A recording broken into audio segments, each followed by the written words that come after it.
Today's video was brought to you by Aniba.com. Aniba.com is a digital marketplace with over 20,000 digital products, and with an ever-expanding library, it's the go-to point for all your gaming needs.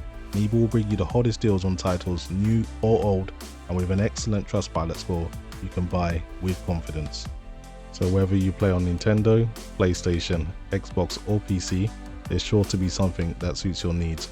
Navigation on the website is easy. Search via operating system, game genre or region. You can even create your own wish list and grab those deals at a later time.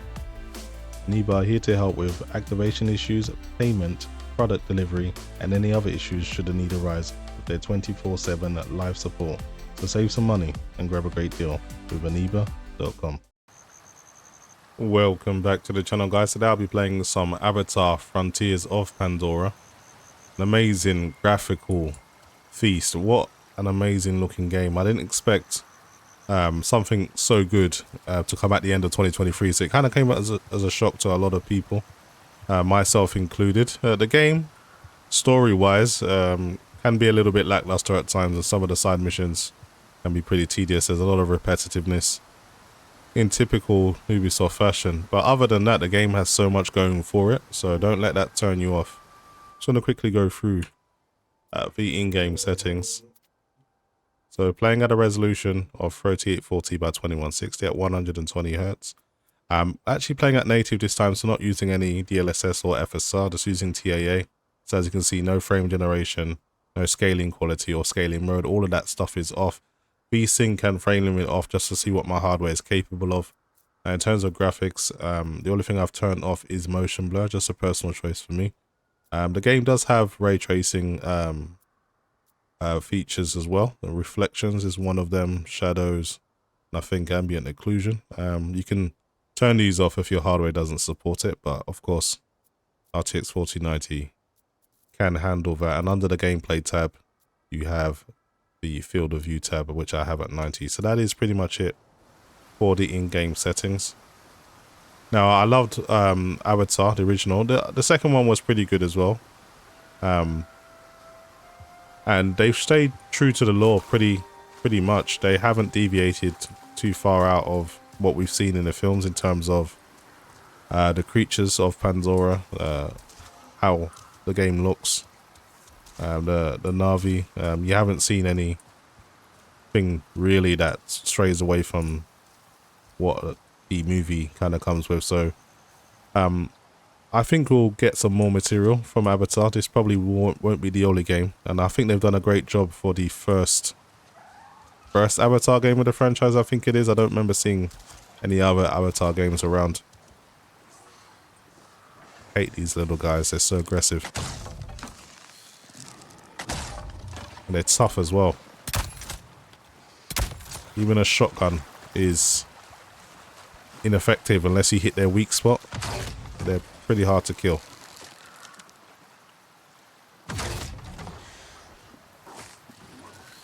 One more left, may as well take you out too.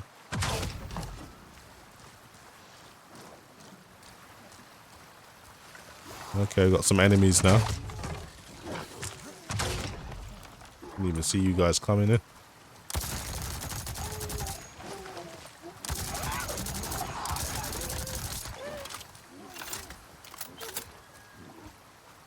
So I'm trying out my new Elgato 4K HDMI 2.1 capture card. I have the 4K-X.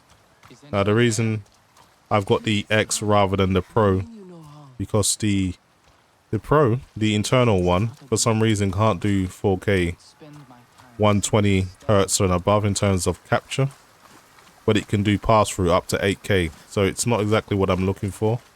So I actually end up sending that one back and getting the portable one now.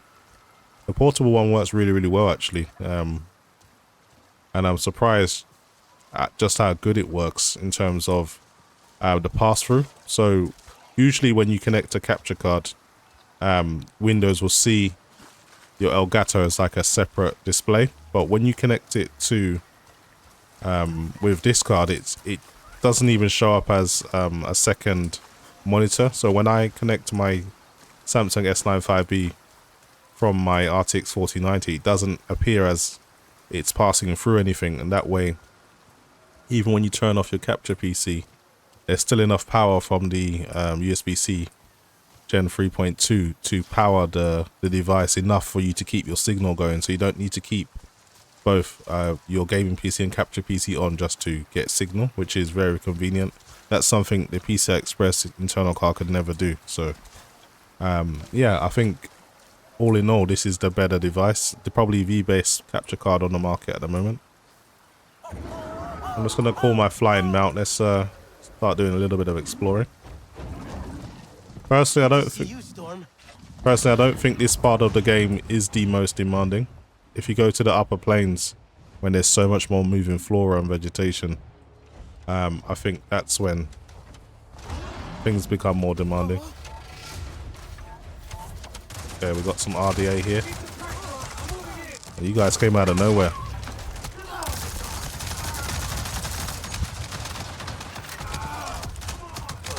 Thing about this game,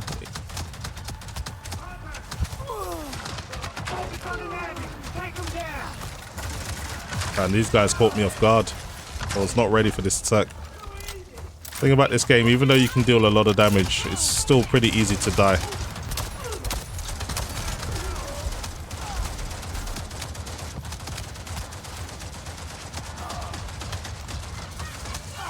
You gotta keep moving, or you just a sitting duck.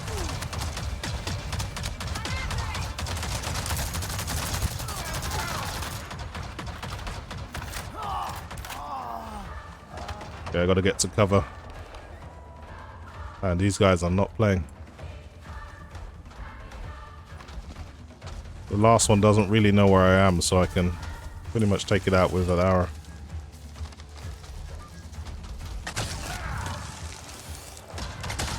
Oh, he's tough. Okay, I'll use some special ammo on you.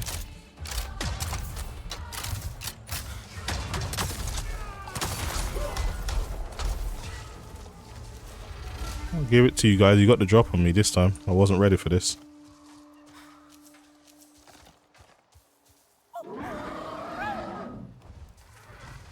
So I've beat the game, so this is all like end game stuff. But on the whole, I enjoyed the game, I have to say. Kept me playing all the way up until Christmas. Just a graphical feast, and Pandora is one of those unique places. It just looks equally as good in the nighttime as well, because pretty much everything in the game has this bioluminescence, so it all glows. The flora, the fauna, all of that stuff glows in the dark. So it's very, very good on the eyes at nighttime as well. But yeah, the overall scale of the game, it's probably one of the most open games I've ever played personally. It certainly feels that way. And just the height you can climb in this game as well is insane. And it's not just for any reason. There's so many secrets and bonus items and gear you can find by just exploring.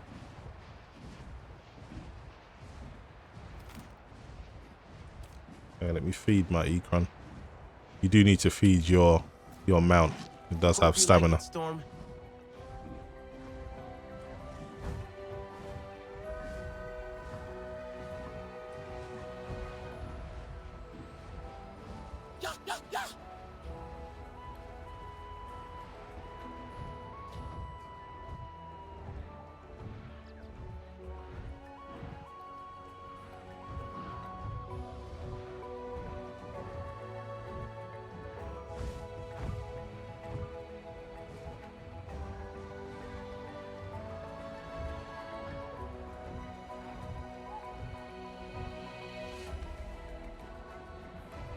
The draw distance is just incredible. I'm not sure if this game uses direct storage, but it'd certainly benefit from it if you have to load in so many textures.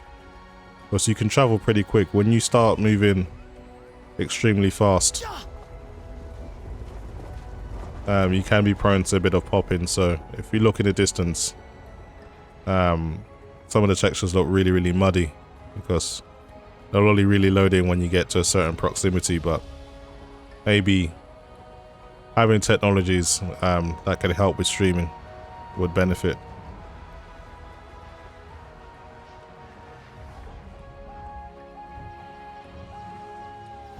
So this is pretty much the upper planes. For me, this is more demanding than the opening scenes of the game, the opening area, because there's just so much more going on. So if I go down to the ground now, as you can see, dropping down into the mid 40s there. Plus the vegetation system and the flora system on this game is just insane. Everything's displaceable, everything reacts to your touch, and there's so much variety as well, so they've done an amazing job. Hunting's another good thing about this game as well. I'm gonna try and take this down cleanly. If you can kill your enemies, actually, you know what, this one actually needs my help. So sometimes the RDA would tag these creatures, and if you help them out, you get parts that you can use to create new weapons, basically. It's okay. I won't hurt you.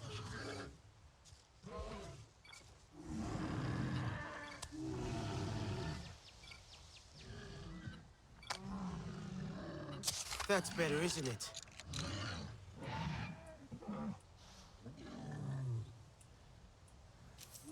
See, I was going to kill you, but you actually needed help. There's no joy in killing a wounded animal, so I'll leave that one alone.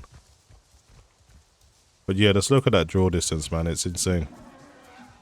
Even the audio is like 3D or ray traced on this game as well, so there's so much going for the game. The story could just been a little bit more engaging. That's probably my only criticism. It's certainly a little bit more than Far Cry with blue people, as it's been so dubbed. But there's a lot of parallels with the Far Cry series. I understand why people make those conclusions, but realistically, it's its own game. Yeah, really, really good looking. I just want to head towards some NPCs and walk amongst them and see if that drops FPS as well.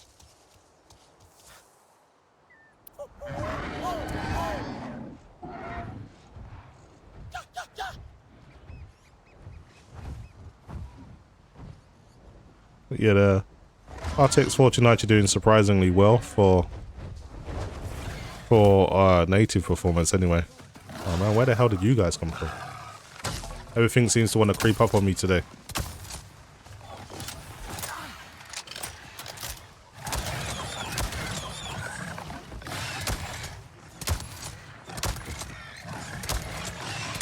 I ain't got time to play with you guys.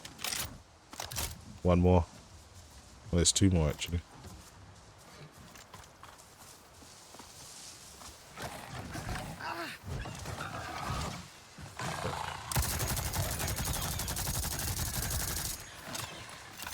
The other one's just ran away now.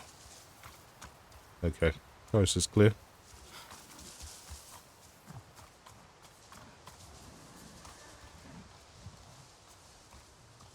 Perhaps we should stay closer to camp.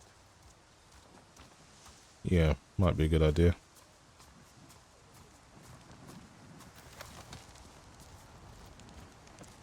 The dire horse are like us Zeswa, free and proud of it.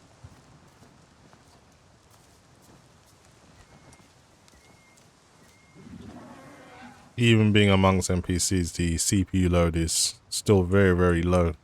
Amazing how much CPU power you don't need for this game. Teach us a thing or two about pigments.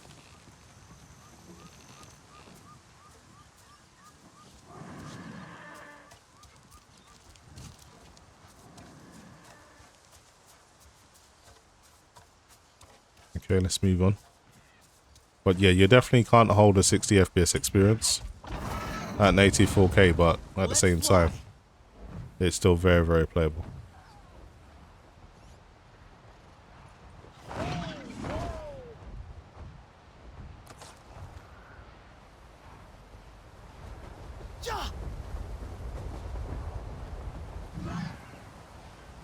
We're looking for some more enemies.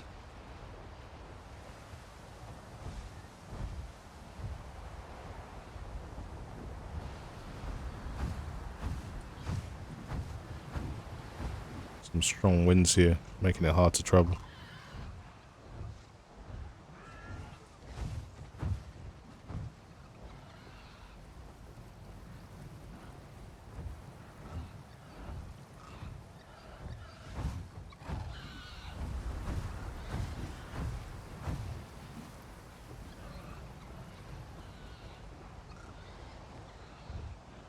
So if you look up to your top left, you can see my on-screen display. This is MSI Afterburner. It's something you can customize to display real-time statistics of your system, like your GPU power draw, CPU power draw, temperatures, obviously FPS, and even VRAM usage. And as you can see, this game is using a tremendous amount, almost 16 gigabytes of VRAM. So even if you've got a 16 gigabytes card, this game will encroach on that limit pretty heftily.